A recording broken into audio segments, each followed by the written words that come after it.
In this video, we move on with the book titled Dynamic Thought by Henry Thomas Hamblin.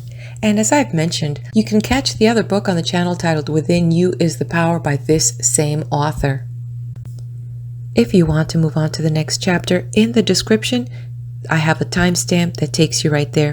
Otherwise, sit back a bit as I share my narrator's comment on the previous chapter.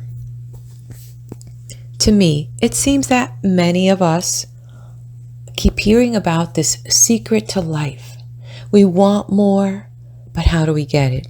Whether it's good health, whether it's a great life, whether it's prosperity, whether it's access to more flow of creativity, we want to know the secret. What I've been learning is that the secret is inside of us, and yet it is in nature, it is around us, it is by observing those that we think know the secret and just really watch them. What are their habits? What is it that they do that gets them to where they're going?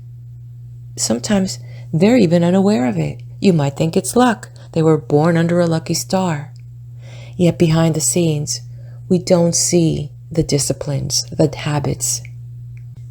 And through this book, Dynamic Thought, the author is already setting the stage for us that the secret lies in how we think, and yet the choices we make on a daily basis. And if we give this a chance to try some of this discipline that he has here set as a lesson plan for each chapter, and we really commit to it, we will be on the journey to changing our character. And you know the truth of that statement. It is in the doing that it all starts, right? So what do you have to lose? But maybe your old self? And if you are struggling and fighting with that, then most likely you are not ready, because most likely you are still holding on to a lesson that you have not quite mastered yet. From my personal experience, I've learned, and I've been around for 60 years, I've learned that something will stick with you until you've learned the lesson.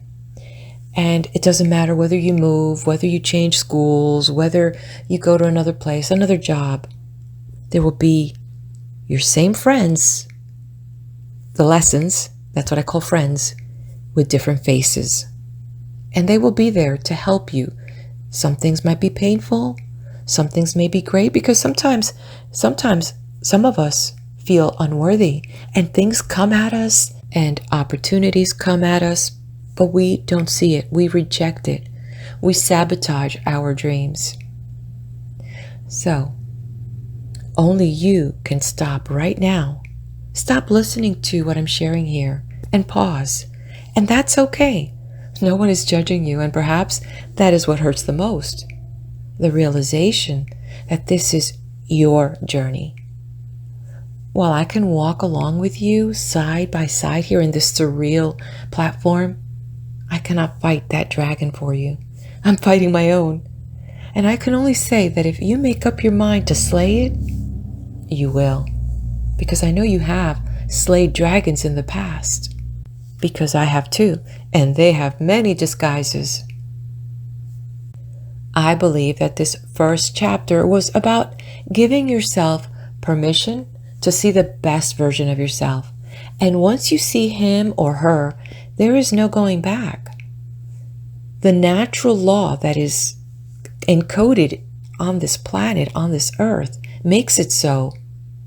Once you see it with your inner eye, then the next step is to hold on to that vision, and it will be projected forward, because our eyes are like projectors.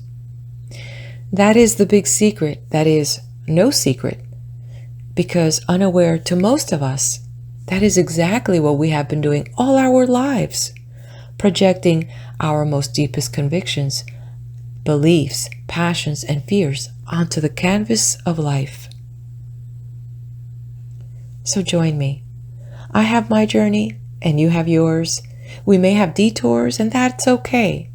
Let's cultivate hope and faith and declare that what we hold in our hearts is possible. So if you just found us at this video, welcome to my channel. Feel free to go to my playlist and grab the previous chapter and join us for this adventure. Success and Power Building, Part 2. Gaze up into the sky at night and sense the infinite majesty of the universe. Get mentally into touch with those patient stars that flash and twinkle like gems of purest water. Realize that they are suns situated millions of miles away. Then think of your own little spot in the universe, the solar system. Think of the majestic magnetic sun, the planets all following certain paths guided by a wonderful system of universal law. Observe the position of the rising and setting of the sun, the lunar periods, the rhythmic ebb and flow of the tidal sea. Let your mind grasp what all this means. Let it sweep right from the grandest aspect of nature down to the atom itself, and what does it see? A power expressing itself in an infinite variety of ways in everything and through everything. There is nothing, not a grain, not an atom, not an electron, that does not contain this wondrous power. Man has been described as an epitome of the universe. An atom clairvoyantly observed has been described as a replica of the solar system. Therefore, we have a universe within universe, solar system within solar system, and all animated, controlled, and directed by the universal or infinite mind. Therefore, the power that animates man is an infinite power. In man, the infinite mind finds its highest expression on the visible plane. At one time, man was thought to be an animal with a soul. Now, he is known to be an indestructible ego with an imperishable mind finding expression in a temporary physical body. The cause of all man's weakness, mistakes, and failures has been that he has not realized the power within. Instead, he has thought himself to be separate and friendless, weak and helpless, adrift without chart or compass upon the sea of life. He has thought himself to be the victim of circumstance, the sport of fate, and the puppet of forces outside himself. He has called himself a worm instead of looking upon himself as a king. He has thought himself to be worthless and insignificant instead of realizing his wonderful interior powers and the grandeur of his being. Instead of being a worm, man is a king. Potentially, all the powers of the infinite mind are his. Instead of being the victim of circumstances, he can control them.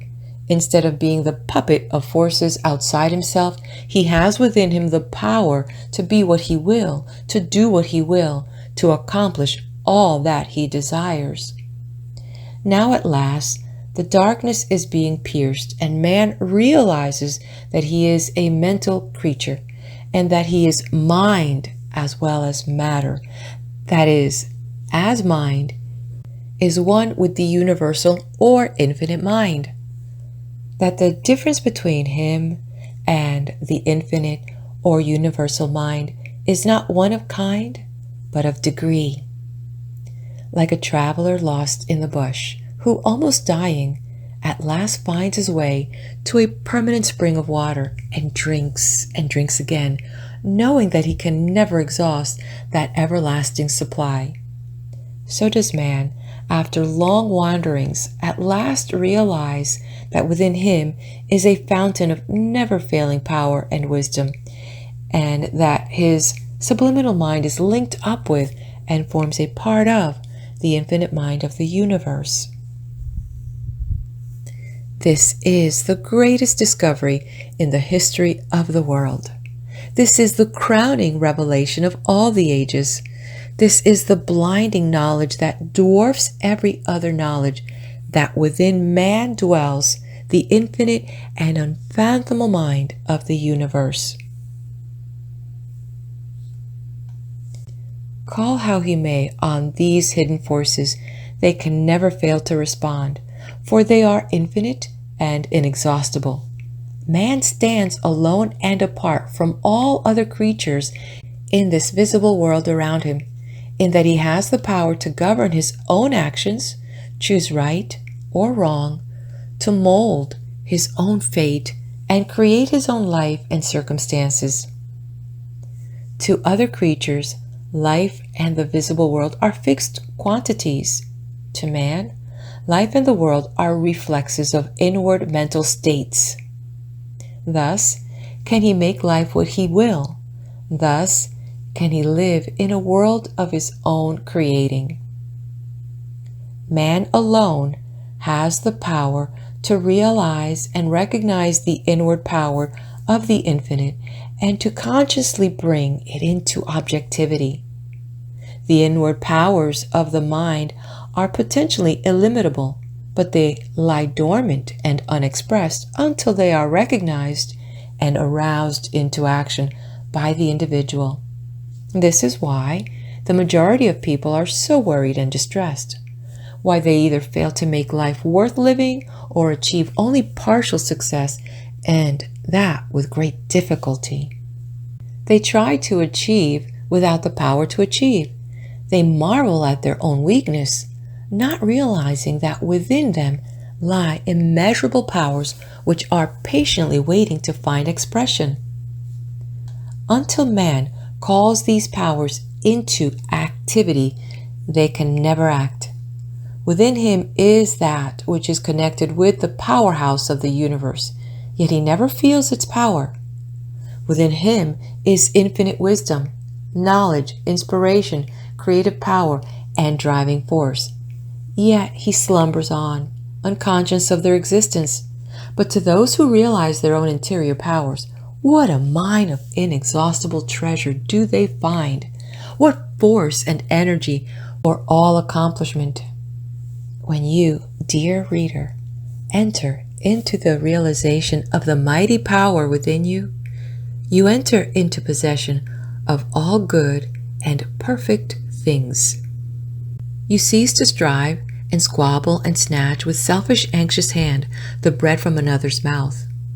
You leave off striving with palpitating heart and careworn face to push your way in front of the one next to you. Instead, you set your ambitions high and sustained and carried forward by invisible forces, enter into possession of all that you desire. Work? Yes, you will work for right thinking, and this realization of the power within you is the result of right thinking, is the inspiration of all right action. You will work hard enough, and no one is happy who does not work. But the difference will be that your work will be the greatest joy in your joyful life. Joy.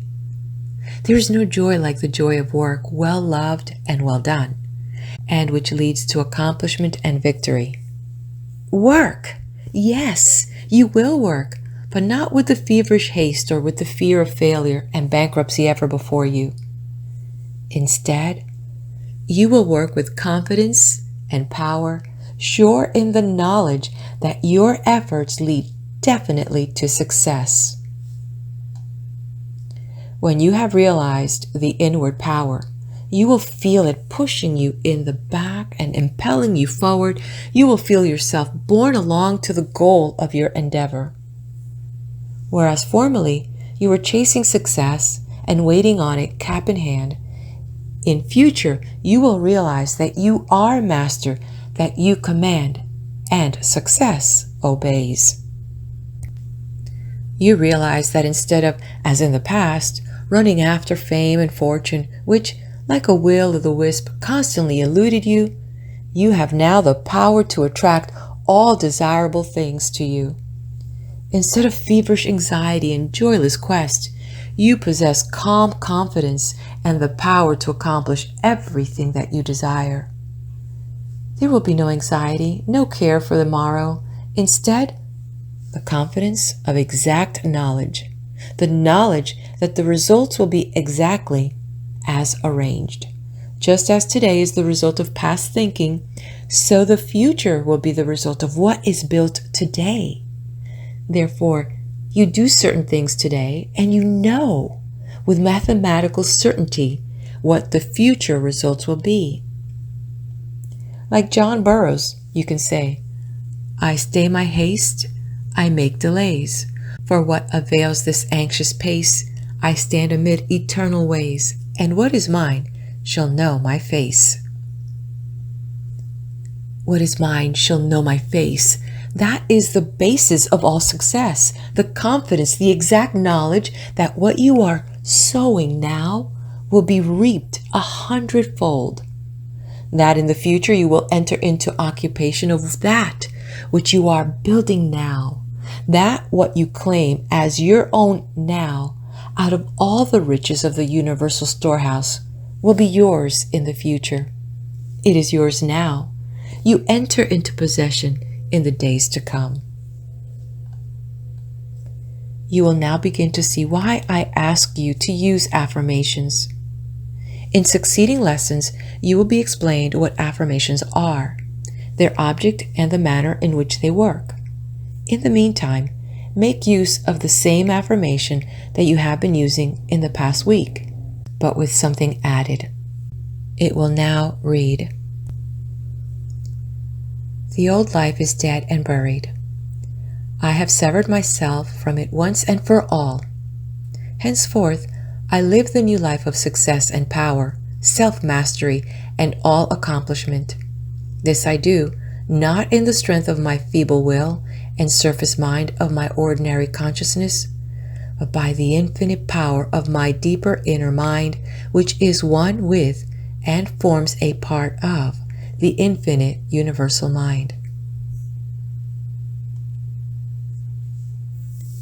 Make the affirmations earnestly. Think of what you are saying. Enter into all that the words mean.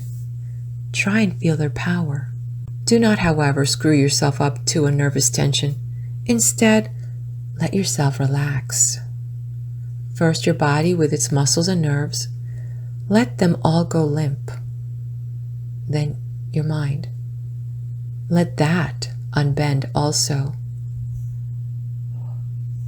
Now affirm calmly and confidently as instructed, and then visualize a picture of yourself, radiant, calm, and possessed of a new power. See yourself master of all weaknesses and passions, directing yourself, guiding your life with unerring wisdom, shaping your course to a glorious destiny. Practice and keep on practicing the art of visualizing. Remember that you are dealing with finer matter than that which is discerned by the senses, but it is nonetheless real. In fact, it is far more real.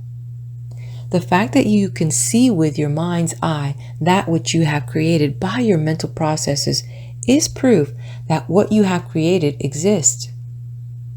If it did not exist, you could not see it. If therefore you create in your mental realm a picture of yourself, radiant, successful, self-disciplined, master of your life and destiny, then you are creating a new you, which in process of time will become objectified in your outward life. In other words, the new you, the radiant being of your mental imagery, will later manifest itself in a new outside physical you. Whatever is created in the unseen later becomes manifested in the seen. This is an immutable law. By mental imagery, you create in the unseen. Be careful what you create. Whatever it is, good or bad, will find its way into your life and be real and known of all men. Whenever you meet with temptation or difficulty, or if you let yourself get flustered at business, just retire into yourself for a moment and make the affirmation mentally and realize that you are a new creature, You will then become conscious of the inward power. Meditation number 2.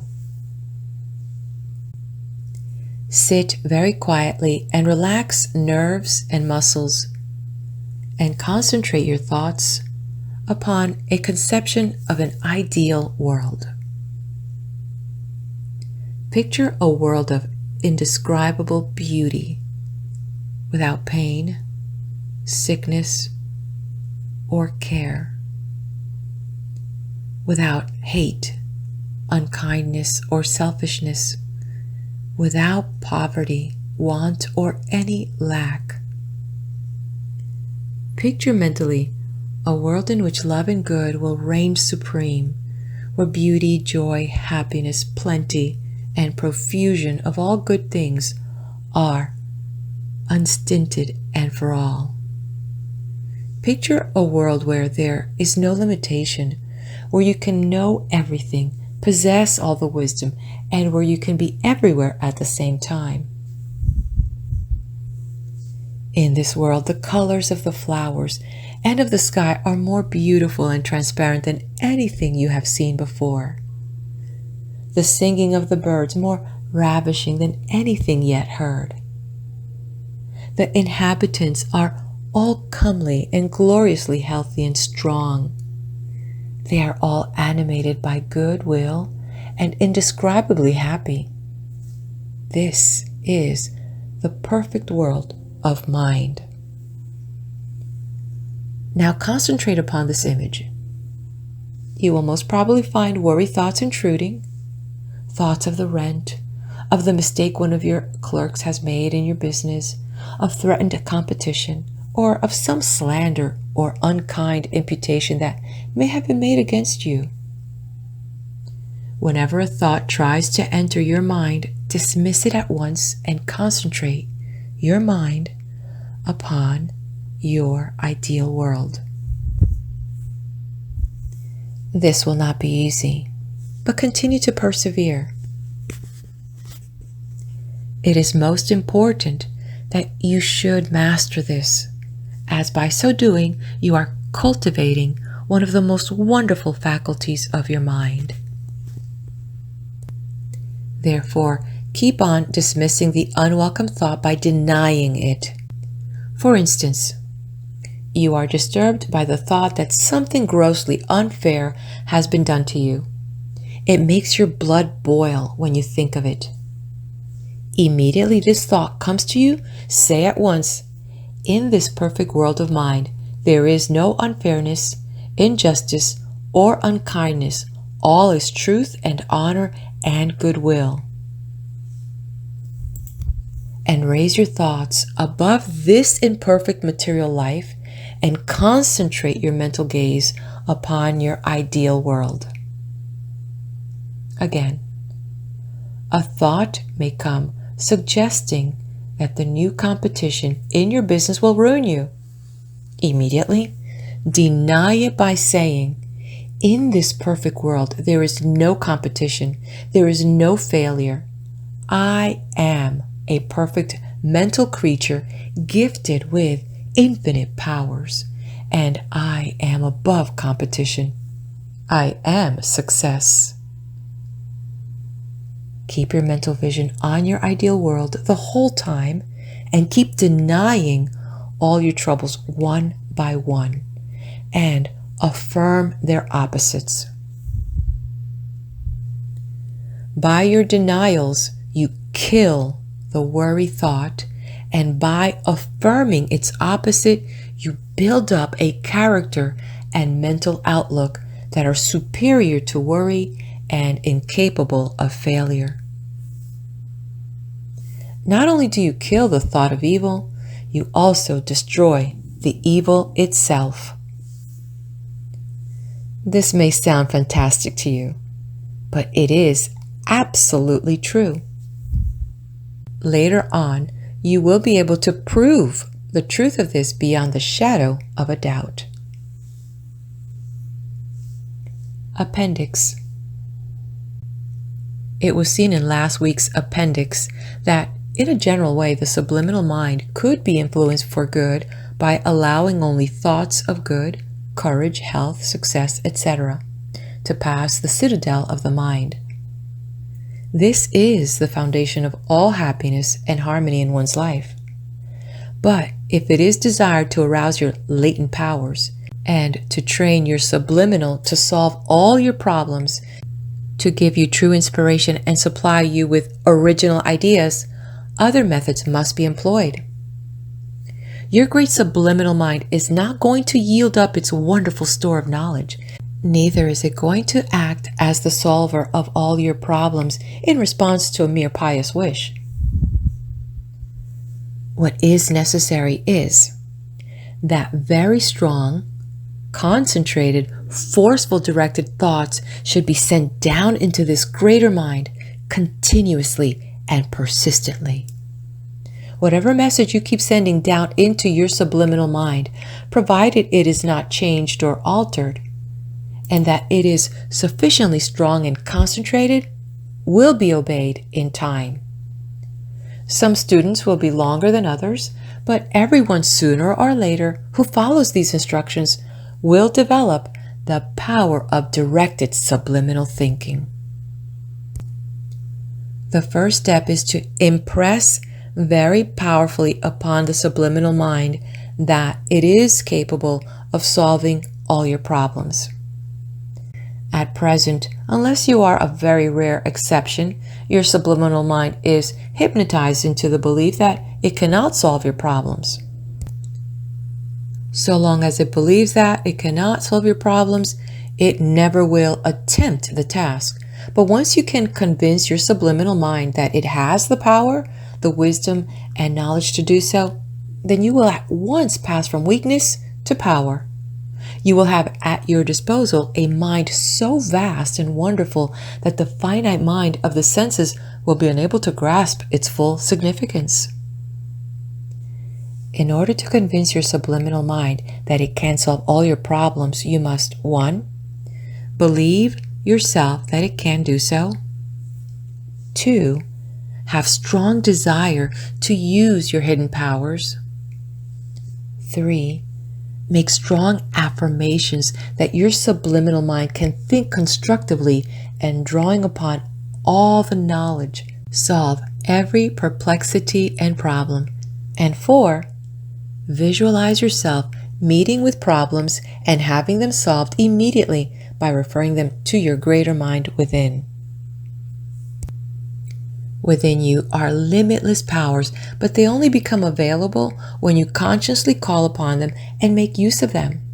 Therefore, carry this thought strongly in your mind. My subliminal mind can draw upon the universal intelligence and solve all my problems. When seeking to impress the subliminal mind, it is necessary to get alone and to still the objective mind and the senses. When all thoughts of worry, business, and material life have been dismissed from the mind and perfect mental calm obtained, then you will be in a state favorable to 1. The sending of directions to the subliminal mind, and 2. Receiving inspiration from it. Health.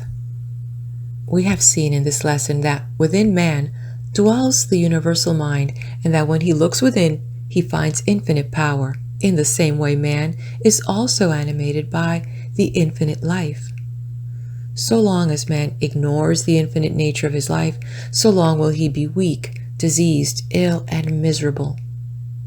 The animal health of our fathers is passing away, and man is becoming more sensitive, more mental, more spiritual, and therefore depends more and more upon mental and spiritual forces for his life and health. Everyone is getting more nervous and highly strung, more imaginative, more sensitive to the power of thought and other spiritual and psychic forces.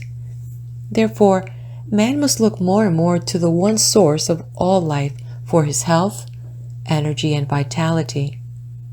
Those who seek perfect health, and who does not in these days, should deny every thought of and belief in sickness, illness, and disease, and constantly affirm and visualize a state of perfect health and well-being. Always, before your mental vision, let this idea of health be dominant. Let it be a pillar of cloud by day and a pillar of fire by night, leading you ever out of the land of bondage and sickness into the promised land of perfect, radiant health. The unseen is greater than the seen. Therefore, to work in the unseen is to deal with the cause of which the outward life is the effect. By working in the unseen by means of meditation, affirmation, visualizing, and by holding in our mind the highest ideals, we arouse the power that lies hidden within us. The power that is within us is the power of the universal mind or spirit. Therefore, it is infinite and illimitable. The only limit there can be is the limitation we place upon it by our lack of faith. Therefore, in all your difficulties and battles, remember that the power within you is infinite. You are one with the infinite if you will only believe it, if you can only realize it. Rise up and go forward with confidence. Your highest ideals can be attained too, if you will believe and have faith and reach upward to higher and better things. I affirm for you the inward knowledge of these things. End of part 2. Hit that like button, subscribe to the channel, and I'll meet you at the next video with part 3.